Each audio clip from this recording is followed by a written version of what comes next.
June 24th, 1982. Night over the Indian Ocean.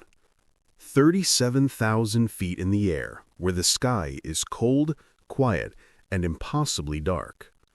British Airways Flight 9 slides through the night like a silver arrow, its 263 passengers wrapped in warm cabin light, unaware that they're minutes away from one of the most unthinkable events in aviation history.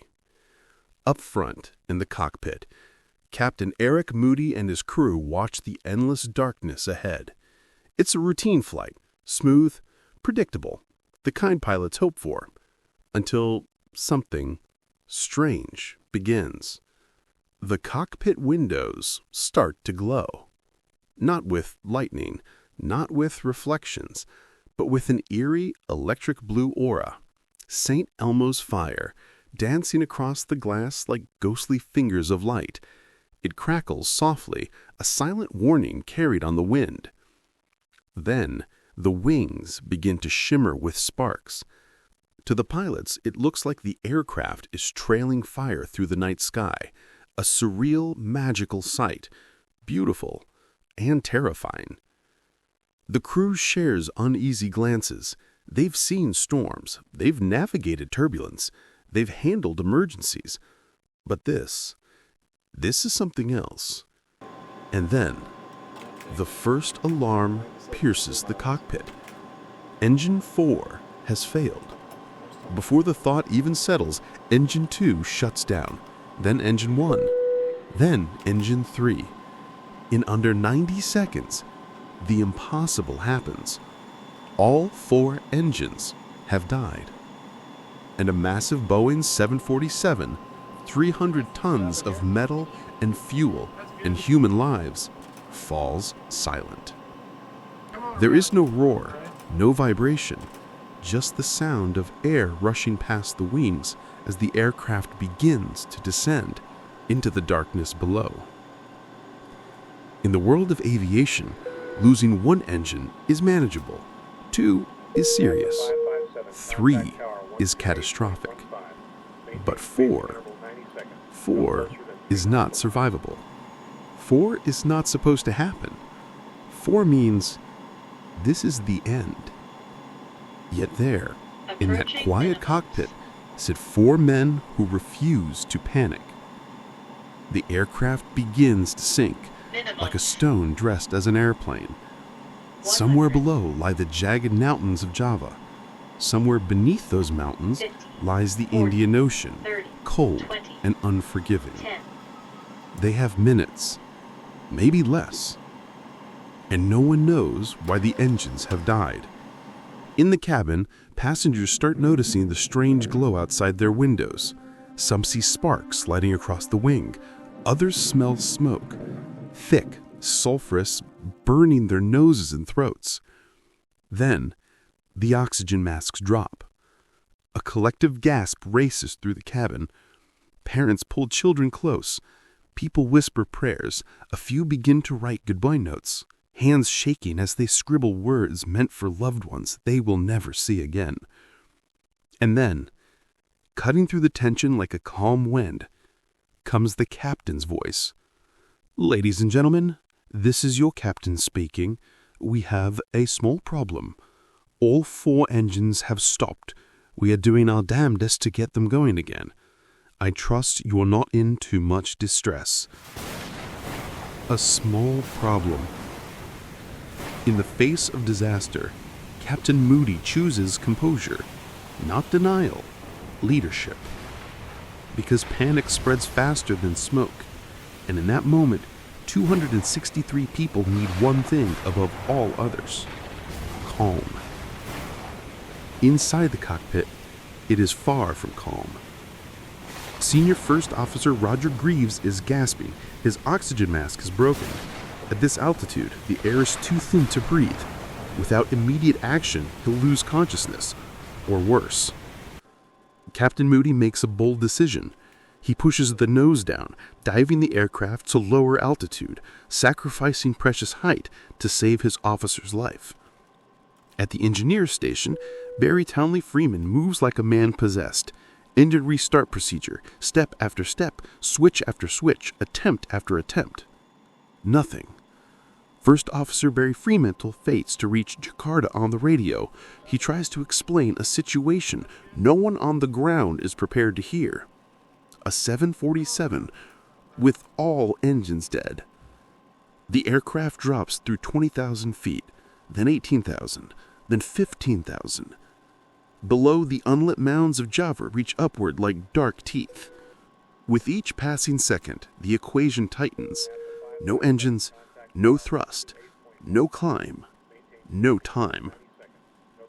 The crew tries again and again. 10 restart attempts. 12. 14. Silence.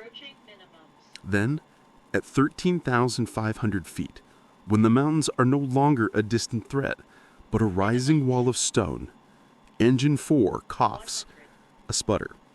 A rumble. A roar. It lives. Seconds later, Engine 3 bursts back to life. Then 1, then 2. All 4 engines, frozen by something unknown, suddenly return. But the danger isn't over. Whatever killed the engines has blinded the aircraft. The windshield is cloudy, sandblasted to a dull gray. The crew can barely see the sky, let alone the ground. They will have to land almost entirely on instruments, flying a damaged heavy airplane into an airport they cannot fully see. Jakarta guides them with calm, steady radio instructions. Captain Moody glances through a tiny clear patch of his side window, just enough to sense alignment. The runway approaches, dark, narrow, and uncertain. With engines trembling, wind whistling through scarred metal, and 263 lives behind him holding their breath, he touches down. A single moment of contact. The gear holds, the aircraft steadies, and then it rolls to a stop. Silence, relief, disbelief. Everyone on board survives. Only after landing does the truth reveal itself. Earlier that night, Mount Galunggung in Java had erupted violently, sending a towering cloud of volcanic ash into the sky. Invisible in the darkness, undetectable on radar, silent, deadly. Volcanic ash isn't smoke, it is microscopic glass, pulverized rock, sharpened minerals tiny enough to float but powerful enough to destroy a jet engine. When Flight 9 flew through the ash cloud, those particles melted inside the engine's blazing core, coney components with molten glass suffocating the engines from the inside. The engines only restarted when the crew descended below the ash cloud into cooler air, allowing the molten glass to freeze, crack, and break off. It was luck, yes, but luck means nothing without the courage, composure, and relentless persistence that kept the crew alive long enough for that luck to matter. The aviation world changed forever. Global ash monitoring systems were created, real-time alerts became standard, flights were rerouted at the slightest hint of volcanic danger. A worldwide volcanic watch group was formed, all because of what happened on Flight 9. Today, Captain Eric Moody is remembered not only for his flying skill, but for his legendary calm. His announcement, simple, understated, almost absurd in its composure, became a symbol of leadership under pressure. We have a small problem. All 4 engines have stopped. A sentence that teaches one of the greatest lessons in crisis. Calm saves lives. Panic destroys them. British Airways Flight 9 is more than an aviation story. It is a story about human resilience, about clarity in chaos, about refusing to surrender even when the universe seems determined to shut down every engine you have. 13 minutes, 4 dead engines, 263 people, and a crew that would not give up.